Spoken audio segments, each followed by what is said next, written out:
ሰላም ጤና ይስጥልኝ። ከሐረሪ ክልል ቴሌቪዥን የዕለቱን ዜናዎች ይዘን ቀርበናል። ከዜናዎቹ ጋር ምስጋናው ኃይሉ ነኝ። በቅድሚያም ክልላዊ ዜናዎች። በአፈጣጠር ችግር ምክንያት በየአካባቢው ተደብቀው ያሉ ህጻናት ተገቢውን የሕክምና አገልግሎት እንዲያገኙ ማድረግ እንደሚገባም የሐረሪ ክልል ጤና ቢሮ አስታውቋል። በሐረሪ ክልል ለአንድ ሳምንት የሚቆይ የአፈጣጠር ችግር ላለባቸው ህጻናት ነፃ የሕክምና አገልግሎት መስጠት ተጀምሯል። ትትና ተስፋዬ ዘገባውን አዘጋጅተዋለች። በሐረሪ ክልል ለአንድ ሳምንት የሚቆይ የአፈጣጠር ችግሮች ላለባቸው ህጻናት ነፃ የህክምና አገልግሎት መስጠት ተጀምሯል። የሐረሪ ክልል ጤና ጥበቃ ቢሮ ኃላፊ ዶክተር አብዲ አሚን እንደገለጹት በአፈጣጠር ምክንያት የሚመጡ በሽታዎች ላይ ጥናትና ምርምር በማድረግ ችግሩን ለመከላከል ሰፊ ስራዎች መሰራት መቻሉን ተናግረዋል። ባሳለፍነው ዓመት ብቻ በ130 ህጻናቶች የቀዶ ህክምና ለ600 የአፈጣጠር ችግር ላለባቸው ህጻናቶች ደግሞ የተመላላሽ ህክምና አገልግሎት በመስጠት በአጠቃላይ ከ1000 በላይ ህጻናትን ማከምና ማዳን ተችሏል። ማዕከል አይ ቲንክ ከ1000 በላይ ህጻናት እግራቸው ተስተካክሎ ከመላው ምስራቅ ኢትዮጵያ ሰው መጥቶ እዚህ ይገለገላል፣ ይጠቀማል። እንግዲህ አብዛኛው እኔም እዚህ ስለነበርኩት በፊት መጀመሪያ ምን ይላሉ መሰለህ ሲመጡ በቃ የሚዳን አይመስላቸውም። ብዙዎቹ ሴቶች በተለይ እናቶች ልጆቹን አቅፎ ስለሚገኙ ብለም ይደረጋሉ አሲቪቲ ዘር ፎልት ተብሎ ማለት ነውና እንደዛ እንዳልሆነ የማስረዳት የማስተማር ስራዎችም እየተሰሩ ይገኛሉ እዚህ ብለዋል። በአፈጣጠር ችግር ምክንያት በየአካባቢው ተደብቀው ያሉ ህጻናት ተገቢውን የህክምና አገልግሎት እንዲያገኙም ማድረግ እንደሚገባ ገልጸዋል። በጤና ሚኒስቴር የሜዲካል ሰርቪስ መሪ ስራ አስፈጻሚ የሆኑት ዶክተር ኤሉ ባቡር ቡኖ በበኩላቸው የአፈጣጠር ችግር ከዚህ በፊት ትኩረት ያልተሰጠው በሽታ እንደሆነና ብዙ ህጻናት በቤት ውስጥ ተደብቀው እንደ እርግማን በመታየት ይሰቃዩ እንደነበር አንስተዋል። ችግሩን አስቀድሞ በመከላከል ህጻናት ህይወትን መታደግ እንደሚቻልና በተለይም እናቶች በነፍሰ ጡር ጊዜ አስፈላጊውን ንጥረ ነገር በመውሰድ ከአልኮል በመራቅ በህክምና ያልታገዙ መድኃኒቶችን ባለመውሰድ ህጻናትን መታደግ እንደሚገባቸው አስገንዝበዋል። ስለ አፈጣጠር ችግሮች መንስኤና መከላከያ መንገዶች ለህብረተሰቡ ትምህርት መስጠት እንዲሁም ችግሩ ያለባቸው ህጻናትን በመለየት የማከም ስራም ይሰራል ብለዋል። አንደኛው የችግሩ መንስኤ ጄኔቲክ ሊሆን ይችላል፣ በዘር የሚተላለፍ። ሁለተኛ ችግሩ ደግሞ ኢንቫይሮንሜንታል ሊሆን ይችላል። በተለያየ ምክንያት ከምግብ ጋር ተያይዞ ከምግብ እጥረት ጋር ተያይዞ በተለያየ ሁኔታ ላይ ከምግብ ብክለት ከአየር ብክለት ጋር ተያይዞ ሊከሰቱ የሚችሉት ማለት የዚህ ችግር ሰለባ ግን ኤግዛክትሊ ይሄ ችግር ነው ማለት አንችልም። ግን አሁን ባለው ሁኔታ ላይ ሳይንስ እንኳን የሚገልጸው በተለይ ኒውራል ዲፌክትን ስናየው በተለይ ሃይድሮሴፋለስ የሚባለው ውሃ ጭንቅላት ውስጥ ሲበዛና ህጻናቶቹ ጭንቅላታቸው ትልቅ ሆኖ የሚወለዱትን መውሰድ ይችላልላችሁ። የነርቭ ዘንጋ ሳይዘጋ ሲቀር ሜኒንጆማይሎሴሌም ብለን እንኳን ብንወስድ እንችላለን። ፎሊክ አሲድ ብቻ ነፍሰ ጡር እናትን ሰፕሊመንት በማድረግ 80% መከላከል ይቻላል። ያ ማለት በቀላሉ ዱቄት ውስጥ መጨመር፣ ዘይት ውስጥ መጨመር፣ ስኳር ላይ ጫው ላይ በመጠቀም ይሄንን በሽታ መከላከል ይቻላል ማለት ነው። በህይወት ፋና ሁሉን አቀፍ ስፔሻላይዝድ ሆስፒታል ቺፍ ክሊኒካል ዳይሬክተር የሆኑት ዶክተር መሐመድ ኑር አብዱላሂ በበኩላቸው ችግሩ ያለባቸውን ህጻናት የመለየት ስራ፣ ስለ አፈጣጠር ችግር መንስኤና መከላከያ መንገዶች ለህብረተሰቡ ትምህርት የመስጠት ስራ እየተሰራ እንደሚገኝ ተናግረዋል። ከዚህ በተጨማሪም የአፈጣጠር ችግር ያለባቸው ህጻናት ነፃ ህክምና አገልግሎት እንደሚሰጥም አንስተዋል። በመድረኩም የአፈጣጠር ችግር ኖሮበት አሁን ላይ በህክምና የዳነው ህፃን ወላጅን ልጃቸው በ2 ወሩ እግሩ የመቆልመም ችግር እንደነበረበት ገልጸው አሁን ላይ ግን በተደረገለት ክትትል እንደዳነ ይገልጻሉ። በሽታው አላወቅኩትም ነበር። ምልክት እንደተወለደ አንድ ሳምንቱ ላይ ነው ያወቅኩት። አንድ ሳምንቱ ላይ የግራ እግሩ ትንሽ እንደዚህ ታጥፎ ነበረ። ከዛ ዶክተር ወደዚህ ላከኝ ማለት ነው። ወደዚህ ሲልከኝ መጣሁ። እኔም እዚህ ከመጣሁ በኋላ ብዙ ክትትል ካደረጉልኝ በኋላ በሽታው ሊድን ይችላል ማለት ነው። በመጀመሪያ ሳምንት 2 ወሩ ላይ ነው የመጣሁት። እኔ እዚህ ሳምንት ተወልዶ 2 ወሩ ላይ የመጣሁት የዛን ሰዓት ልጅ ነበረ። በጄሶ በመጀመሪያ ሳምንት በጄሶ ነበር ያደርጉልኝ፣ ክትትል ሲያደርጉልኝ የነበሩ ዶክተሮቹ በጄሶ ያደርጉልኝ 3 ሳምንት 4 ሳምንት በዛው በመቀጠል ከዛ የጫማ ድጋፍ ያደርጉልኝ። ከዛም በመቀጠል በቀን 1 ሰዓት እያሳረፍኩት 23 ሰዓት ነበር ጫማውን ማድረግለት የነበረው ነው። 1 ሰዓት እረፍት የሰጠሁት 23 ሰዓት ጫማውን በማድረግ ክትትል ያደርኩለት ነበር ማለት ነው ልጁ። እና አሁን አሪፍ ጤንነት ላይ ይገኛል ልጁ። ይህንን በማስመልከትም የክልሉ ጤና ቢሮ ከሐረማያ ዩኒቨርሲቲ ሕይወት ፋና ሁሉን አቀፍ ሆስፒታል ጋርና ከባለድርሻ አካላት ጋር በመተባበር የግንዛቤ ማስጨበጫና የዘመቻ ሕክምና አገልግሎት መስጠት መጀመሩን አንስተዋል። በአገር አቀፍ ደረጃ የአፈጣጠር ችግሮች ሳምንት ከየካቲት 16 እስከ 24 ቀን በተለያዩ ሁነቶች እንደሚካሄድም ከመድረኩ ማወቅ ተችሏል። ሰባተኛው ጠቅላላ ምርጫ ላይ በመሳተፍ ሀገር ወደፊት የሚያራምድ ፓርቲ ለመምረጥ ዝግጁ መሆናቸውን የሐረር ከተማ ነዋሪዎች ገለጹ። የመራጮች ካርድ በመውሰድም ሁሉም የዜግነት ግዴታው ሊወጣ እንደሚገባም ገልጸዋል። አያንቱ አህመድ ሰባተኛው ጠቅላላ ምርጫ በመጪው ግንቦት 24 ቀን 2018 ዓ.ም እንደሚካሄድ የኢትዮጵያ ምርጫ ቦርድ ማሳወቁ ይታወቃል። በዚህ ጉዳይ ከሐረሪ ብዙሃን መገናኛ ኤጀንሲ ጋር ቆይታ ያደረጉ ነዋሪዎች እንደገለጹ ሰባተኛው ጠቅላላ ምርጫ ካለፈው ምርጫ የተሻለና ፍትሐዊ እንደሚሆን ያላቸውን እምነት ገልጸዋል። ለምርጫው ስኬታማነትና ሀገርን ወደፊት የሚያራምድ ፓርቲ ለመምረጥ እንደተዘጋጁም ጠቁመዋል። ነዋሪዎቹ አክለውም ምርጫው ፍትሐዊ፣ ተአማኒነት ያለው እንዲሆን እንደሚሰሩ ገልጸው የዜግነት ግዴታቸውን የመራጭነት ካርድ በመውሰድ ይበጀኛል፣ ለሀገር ይጠቅማል የሚለውን መምረጥ እንደሚገባ ገልጸዋል። ሰባተኛው ሀገር አቀፍ ምርጫ ህዝቡ በከፍተኛ ደረጃ በዝግጅት ላይ ነው ያለው። እኔም እንደዛው የምፈልገውን ፓርቲ ለመምረጥ በዝግጅት ላይ ነው ያለሁት። ህዝቡ ይሄንን ምርጫ በከፍተኛ ደረጃ ነው የሚጠብቀው። ዝግጅትም አድርጓል። ከፍተኛ ተሳትፎም እንደሚደረግበት ይጠበቃል። ተዘጋጅተናል። ዘንድሮ እንዳውም ሞር ከዚህ በፊት ያለው የተሻለ ይመስለኛል። እንደማስበው ጥሩ ይመስለኛል። ተዘጋጅተናል። ካርዱ ወስደን ብቻ የሚጠቅመንን መንግስት ለመምረጥ ዝግጅት ላይ ነን። ህዝቡም ምኑም ወረዳዎችም በትልቅ ዝግጅት ላይ ናቸው እና ሁላችንም በዝግጅት ላይ እንገኛለን። ጋይቼ በተስፋ እየጠበቅኩ ነው። ሁሉም ዜጋ ግዴታ አለበት። መመረጥም ኢትዮጵያዊ የሆነ ግዴታ ስላለብን ሁሉም ደግሞ ካርዱን ምንም ሳይል ካርዱን ወስዶ ለሀገሩ ይሰራልኛል፣ ለህዝቡ ይጠቅመኛል የሚለውን ህዝቡ የሚያውቀው ስለሆነ ዋናው በማውረስ ሳይሆን ያቺ ካርድ ናት ዋናው መልሳቸው። ስለዚህ ህዝቡ ሁሉም ካርዱን በመውሰድ ኃላፊነቱን መወጣት አለበት። ዘመኑም እንደ ድሮ አይደለም። ከበቂ በላይ ተዘጋጅተንበታል። ከበቂ እንዳንሸወድ እንዳንበርበር እንደውም ኦንላይን ሁሉ እየተሰራ ነው፣ ዝግጅት እየተደረገ ነው የሚባለውን ጥሩ ኢንፎርሜሽን ጥሩ ሪፎርም እንደተደረገ እንዳለው ሰምተናል። አሁን የዘንድሮ ምርጫ ለየት እንደሚሆን እርግጠኛ ነን። አንድ የመራጮች ድምጽ ዋጋ እንዳለው በመረዳትና ለምርጫው ስኬታማነት ሁሉም ዜጋ በነቂስ መሳተፍ እንዳለበት ገልጸዋል። አሁን የመራጭነት ካርድ ህዝቡ ወስደው የዜግነት ኃላፊነቱን የራሱን የዜግነት ኃላፊነቱን ህዝቡ ካሁኑ ዝግጅት አድርጎ ካርድ በመውሰድ ይህን ኃላፊነት መወጣት አለበት የሚል መልእክት ነው ያለኝ። ቀደም በተደጋጋሚ ጊዜ እየተወጣው ነው። አሁንም ለመወጣት ዝግጁ ነን። ታችንም አሁን ጥሩ የተሻለ ያደገች ስለሆነ ነገሮቹ ጥሩ እየሆኑ ይመስለኛል።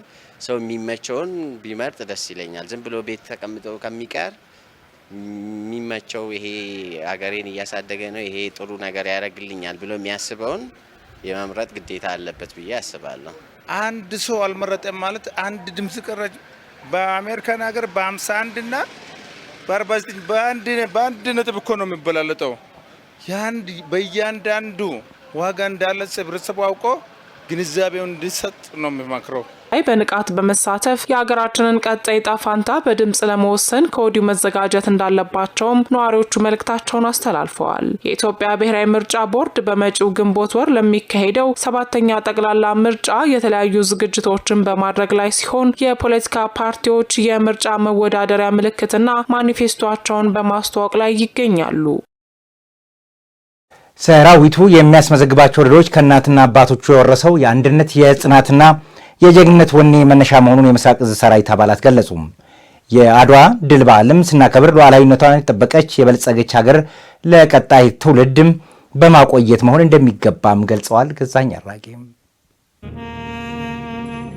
እናት ሀገር ኢትዮጵያ በ3000 ዓመት የረጅም ዘመን ታሪኳ በተለያዩ ጊዜያት ድንበሯን ጥሰው ሉዓላዊነቷን የሚጋፉ ታሪካዊ ጠላቷን ከተላላኪዎቻቸው አሳፍራ መልሳለች። ለዚህም በኩፊትና መተማ ገለባት አውደ ውጊያዎች ላይ ሱዳንን፣ ጉርአና ጉደት ላይ ግብጾችን፣ አለፍ ሲባል የመላው የዓለም ጥቁር ሕዝብ የነጻነት ቀንዲል የሆነው 130ኛ ዓመት ያስቆጠረው አድዋ የድሎች ሁሉ አውራ ነው። ይህ ታሪክ ብቻ ሆኖ የቀረ ሳይሆን ይላሉ የጀግናው የኢትዮጵያ መከላከያ ሰራዊት ምስራቅ እዝ አባላቶች የአባቶቻችን ጀግንነት መነሻ ጥላና የሞራል ልዕልና ሆኖት በጀግንነት የኢትዮጵያ ዳር ድንበር አስጠብቆ እንደቀጠለ ያብራራሉ። አባቶቻችን አያቶቻችን ያቆዩልን ሀገር ብሎም ለአፍሪካውያን ለጥቁር ህዝቦች የሰጡት በረከት ነው ብለን ነው የምናስበው። እኛ እንደ መከላከያ ሰራዊት ሁሌም ራሳችንን ዝግጁ አድርገን ለራሳችን ስንቅ ነው። እኛ አድዋ ማለት ለኛ ሁሌም ለዝግጁነታችን ለሁለንተናዊ ለአልበገርነት ትናንትና አባቶቻችን ላደረጉት አስተዋጽኦ ያ ወኔው ጀግንነቱ ማንነቱ ነጻነቱ ሁሌም ለኛ ነጻነትን የሰጡን አባቶቻችን ያንን ታሪክ ማስቀጠል አለብን። መጀመሪያም ጥንት አባቶቻችን በባዶ እግራቸው የጣሊያን ጦር ያሸነፉበት ስለሆነ ከዛ መነሻ በማድረግ ሰራዊቱም የተደራጀው ከዛ መነሻ ነው። ሰራዊቱም አሁን ካለን የቴክኖሎጂ አንፃር ስናየው እነሱ በባዶ እግራቸው እና በኋላ ቀር መሳሪያ ያሸነፉትን ጠላት እኛ ደግሞ አሁን በእኛ ዘመን ቴክኖሎጂን በመጠቀም የውጭ ወራሪዎችን ለመመከት ዝግጁ ነን የሚል እንትና ዛሬ ደግሞ እኛ እዚህ ቦታ ሆነን ማሰብ ያለብን እንደ መከላከያ ሰራዊት ይሄን ትውልድ ይሄንን እናቶቻችን አባቶቻችን በአጥንታቸውና በደማቸው አጥንታቸውን ከስክሰው ደማቸውን አፈሰው ያስረከቡንን ሀገር እኛ ደግሞ ባለን እንደ መከላከያ በሁሉም ወትሮ ዝግጁነታችንን አሟልተን የሰው ኃይላችንን አሟልተን ለቀጣዩ እቺን ሀገር ለማስቀጠል በዝግጅት ላይ ነው ያለነው። መነሻ ነው ብዬ ነው የሚያስበው። አሁን የነበረን ያለን ጀግንነት የነበረ ጀግንነት ስለሆነ ከዛ የወረስነው ጀግንነትም ስለሆነ በዛ ልክ ነው የሚያየው። አድዋ ዛሬ ለመከላከያ ሰራዊት ትልቅ ጥላ ነው አሳርፎ ያለፈ ትልቅ ጀግንነት ነው። ትልቅ ታሪክ ስለሆነ ከዛ የወረስነው ጀግንነት ነው ዛሬም ሀገራችን እንዳትደፈር ዳር ድንበራችን የውስጥ አሸባሪን የውጭ አሸባሪን ሁሉም የምንጠብቅበት ሞራል ከዛ ከአድዋ ያገኘነው ሞራል ነው እላለሁ። የተሰጠኝ ሕይወት ዛሬ በነፃነት ሰው ተከፍሎበታል ከደምና ከአጥንት። እውነትም ነው።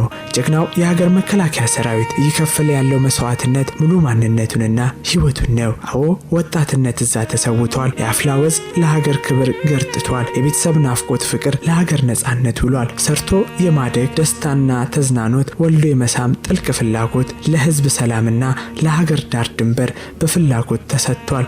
ከዚህም አልፎ የመጨረሻው እስትንፋስ ደምና አጥንት መስዋዕት ሆኗል። የዚህ ሁሉ መደምደሚያ ማዕከሉ ታዲያ ጥልቅ የሀገር ፍቅር ነው። ታዲያ በየአውደ ውጊያው ለሚያስመዘግባቸው ድሎች ሚስጥር ይላሉ የሰራዊቱ አባላት ከአባቶቻችን የወረስነው በዘመናት መካከል እየተገነባ የመጣው ስነ ልቦናዊ ውቅር በአንድነት ለአንድ ሀገር የሚከፈል መስዋዕትነት ነው። አባቶቻችን በዘመኑ የተለያዩ ቅራኔና ቁርሾች ቢኖርም ሀገርን ሊወር የመጣውን ባንዳ ለመመለስ ከጫፍ እስከ ጫፍ በአንድነት የተንቀሳቀሱት የደም ውርስ አሁንም መለያችን ነው ብለዋል። 130ኛው የአድዋ ድል ከአኩሪ ታሪክ ወደ ብሩህ አድማስ በሚል መሪ ሐሳብ የካቲት 23 2018 በመላው ሀገሪቱ በተለያዩ ሁነቶች የአባቶቹን ታሪክ ያከብራል።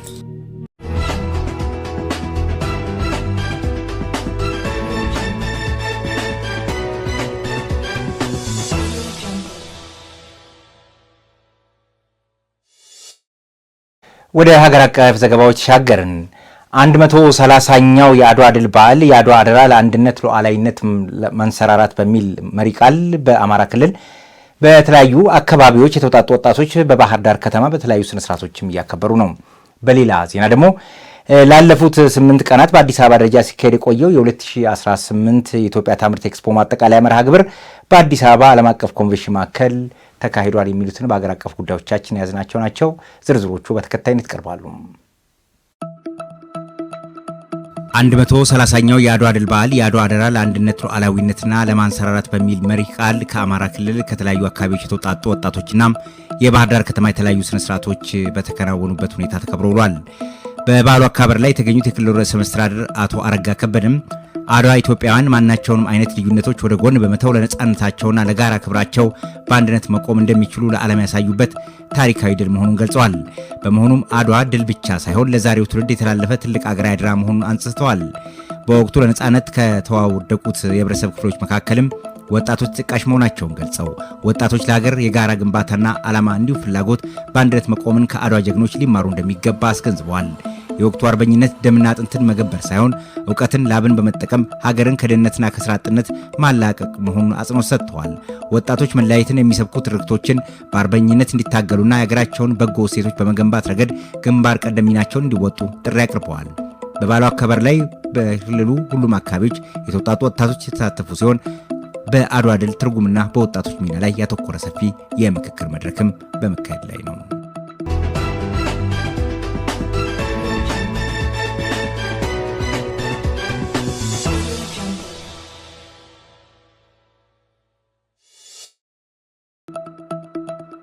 አንድ 130ኛው የአድዋ ድል መታሰቢያ በዓል በመከላከያ ሰራዊት ዳሎል ማዕከላዊ እዝ ከአኩሪ ታሪክ ወደ ብሩህ አድማስ በሚል መሪ ሐሳብ ተከብሯል።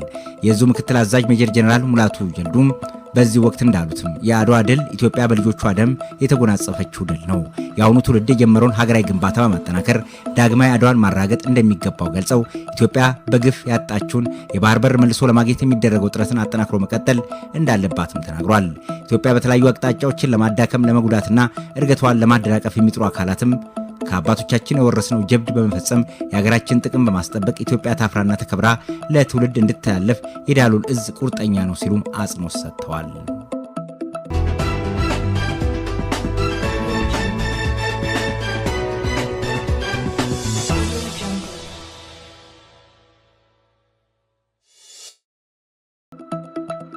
ላለፉት 8 ቀናት በአዲስ አበባ ደረጃ ሲካሄድ የቆየው የ2018 የኢትዮጵያ ታምርት ኤክስፖ ማጠቃለያ መርሃ ግብር በአዲስ አበባ ዓለም አቀፍ ኮንቬንሽን ማዕከል እየተካሄደ ይገኛል።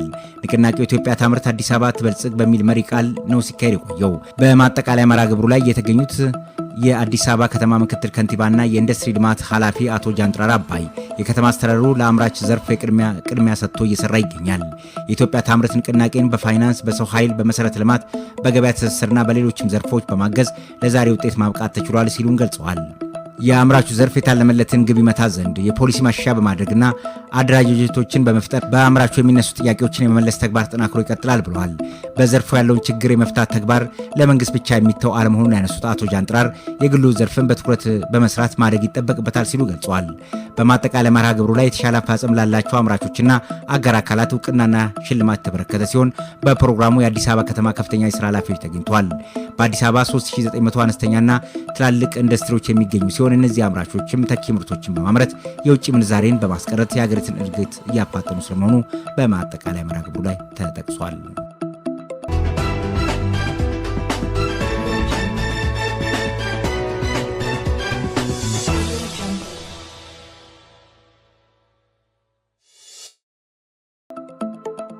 በፈረንጆቹ 26 የአፍሪካ አየር ትራንስፖርት ከዓለም የበለጠ እድገት እንደሚያስመዘግብ የዓለም አቀፍ ትራንስፖርት ማህበር ITE ትንበያ አመልክቷል። የዓለም አቀፍ ትራንስፖርት በ2025 የነበረውን የ5.2 በመቶ እድገት በ2026 4.9 በመቶ የሚሆን ትንበያ መኖሩን ማህበሩ አስቀምጧል። የአፍሪካ አየር ትራንስፖርት በአንጻሩም የ6 በመቶ እድገት እንደሚያስመዘግብ ቅድመ ትንበያ መረጃ ይጠቁማል። እንደ CGTN ዘገባ ከሆነም በአመቱ በዓለም ከሚገኙ 41 ቢሊዮን ዶላር የተጣራ ትርፍ ውስጥም የአፍሪካ መንገዶች 200 ሚሊዮን ዶላር ብቻ ሊሆን እንደሚችል ነው የተገለጸው። የአፍሪካ አቪዬሽን ኢንዱስትሪ በባለድርሻ አካላት አፍሪካ በዘርፉ ዓለም ከሚገኙ የትርፍ ዳግ መጠን ለማሳደግ በቅንጅት መስራት ወሳኝ ነው ብሏል። የቦይንግ ኩባንያ ተወካይ አምባሳደር ሄኖክ ተፈራ ቦይንግ ለአፍሪካ አቪዬሽን ዘርፍ እድገት ሚናው ለመወጣት ትልቅ አስተዋጽኦ አለው ብሏል። የአፍሪካ አየር ትራንስፖርት ማህበር ከአፍሪካ ልማት ባንክ ጋር በጋራ ሰሞኑን በኬንያ ናይሮቢ የአፍሪካ የተቀናጀ አቪዬሽን ሽግግር ፕሮግራምን ይፋ እንደሚያደርግ ይጠበቃል። ፕሮግራሙ የአህጉሪቱን አቪዬሽን ኢንዱስትሪ ለማዘመን አስፈላጊ መሰረተ ልማቶች ግንባታና የፋይናንስ ምንጮችን ማፈላለግ በሚቻልበት አማራጮች ላይ እንደሚያተኩርም ተጠቁሟል። በዚህ የአፍሪካ አቪዬሽን ውስጥ የኢትዮጵያ አስተዋጽኦ ከፍተኛ እንደሆነ ይታወቃል።